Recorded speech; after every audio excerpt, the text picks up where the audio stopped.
बिहार की राजनीति से एक ऐसी खबर सामने आई है जिसने सत्ता, पुलिस प्रशासन और कानून व्यवस्था तीनों पर बड़े सवाल खड़े कर दिए हैं। केंद्रीय मंत्री और बिहार के पूर्व मुख्यमंत्री जीतन राम मांझी अपनी समधन और बाराचट्टी विधायक ज्योति देवी पर हुए हमले के बाद बेहद नाराज हैं। मांझी ने सीधे सीधे बिहार पुलिस पर सवाल उठाए हैं। उन्होंने कहा है कि यह हमला कोई सामान्य घटना नहीं बल्कि एक साजिश है और अगर 7 से 8 दिनों के भीतर आरोपियों की गिरफ्तारी नहीं हुई तो उनकी पार्टी हिंदुस्तानी आवाम मोर्चा सड़क पर उतरकर आंदोलन करेगी। तो आखिर गया में क्या हुआ, क्यों भड़क गए जीतन राम मांझी? क्या सच में पुलिस ने लापरवाही की और क्या बिहार में पंचायत चुनाव से पहले कानून व्यवस्था बड़ा मुद्दा बनने जा रहा है? आज की इस रिपोर्ट में हम आपको बताएंगे कि पूरा घटनाक्रम क्या है, राजनीतिक मायने और अंदर की पूरी कहानी क्या है। तो वीडियो को आखिर तक जरूर देखिएगा और चैनल को सब्सक्राइब करना मत भूलिएगा। तो मामला बिहार के गया जिले के मोहनपुर थाना क्षेत्र का है, जहां हिंदुस्तानी आवाम मोर्चा यानी हम पार्टी की बाराचट्टी विधायक ज्योति देवी के काफिले पर हमला किया गया। रिपोर्ट्स के मुताबिक विधायक ज्योति देवी एक सामाजिक कार्यक्रम में शामिल होने जा रही थी। इसी दौरान गंभीरा गांव के पास सड़क पर एक वाहन खड़ा था, जिस वजह से उनका काफिला रुक गया। बताया जा रहा है कि गाड़ी हटाने को लेकर विवाद शुरू हुआ और देखते ही देखते मामला इतना बढ़ गया कि विधायक के साथ दुर्व्यवहार किया गया, गाली गलौज हुई और उनके सुरक्षा कर्मियों के साथ हाथापाई तक हो गई। ज्योति देवी का तो यहां तक कहना कि अगर वो गाड़ी से उतरती तो उनकी हत्या हो सकती थी। कुछ रिपोर्ट्स में दावा किया गया कि ज्योति देवी को जाति सूचक शब्द भी कहे गए। हालांकि पुलिस की तरफ से इस पर आधिकारिक पुष्टि नहीं हुई है, लेकिन इस घटना ने इलाके में तनाव बढ़ा दिया है। अब इस मामले में सबसे बड़ा बयान आया है केंद्रीय मंत्री जीतन राम मांझी का। जीतन राम मांझी ने साफ शब्दों में कहा कि उनकी समधन और विधायक ज्योति देवी पर हमला एक साजिश के तहत कराया गया। उन्होंने बिहार पुलिस और खासकर मोहनपुर थाना प्रभारी पर गंभीर आरोप लगाए। मांझी ने दावा किया कि घटना के समय पुलिस सुरक्षा उपलब्ध नहीं कराई गई। उन्होंने कहा कि थाना प्रभारी ने यह कहकर के सुरक्षा एस्कॉर्ट देने से मना कर दिया कि गाड़ी में तेल नहीं है। अब यहां मांझी का सवाल बड़ा दिलचस्प है। उन्होंने कहा कि अगर पुलिस की गाड़ी में तेल नहीं था तो घटना के बाद पुलिस मौके पर कैसे पहुंच गई? अचानक तेल कहां से आ गया?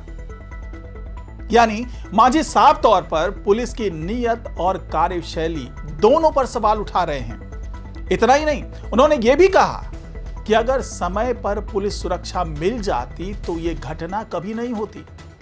मांझी ने आरोप लगाया कि पुलिस चाहती तो उसी वक्त हमलावरों को पकड़ सकती थी, लेकिन आरोपी फरार हो गए। अब इस पूरे मामले को और ज्यादा राजनीतिक तब माना गया जब जीतन राम मांझी ने महादलित राजनीति का मुद्दा उठा दिया। उन्होंने कहा कि ज्योति देवी एक महादलित समाज की विधायक है और इसी वजह से उनके खिलाफ साजिश रची जा रही है। यानी अब यह मामला सिर्फ सड़क विवाद या मारपीट तक सीमित नहीं रह गया है। यह मामला दलित राजनीति, कानून व्यवस्था और बिहार की सत्ता तक पहुंच चुका है। अब जरा समझते हैं कि ज्योति देवी कौन है और उनकी राजनीतिक अहमियत क्या है। तो ज्योति देवी गया जिले की बाराचट्टी विधानसभा सीट से विधायक है। यह सीट अनुसूचित जाति यानी एससी वर्ग के लिए आरक्षित है।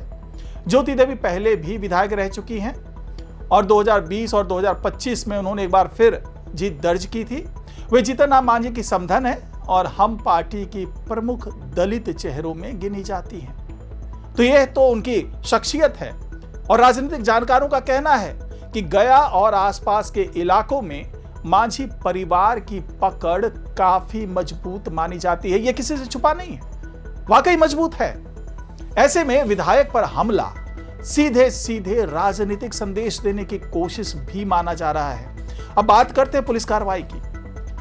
घटना के बाद मोहनपुर थाना क्षेत्र में देर रात तक छापेमारी की गई। जिला मुख्यालय से अतिरिक्त पुलिस बल बुलाया गया और कई इलाकों में रेड की गई।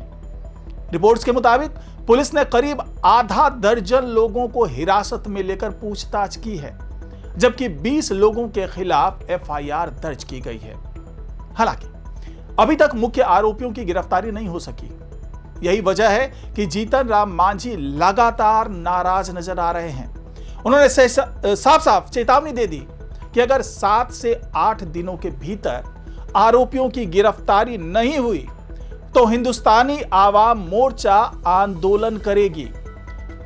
अब यहां एक बड़ा राजनीतिक सवाल उठता है कि क्या बिहार में एनडीए के भीतर सब कुछ ठीक ठाक चल रहा है या कुछ गड़बड़ है, क्योंकि जीतन राम मांझी एनडीए का हिस्सा हैं।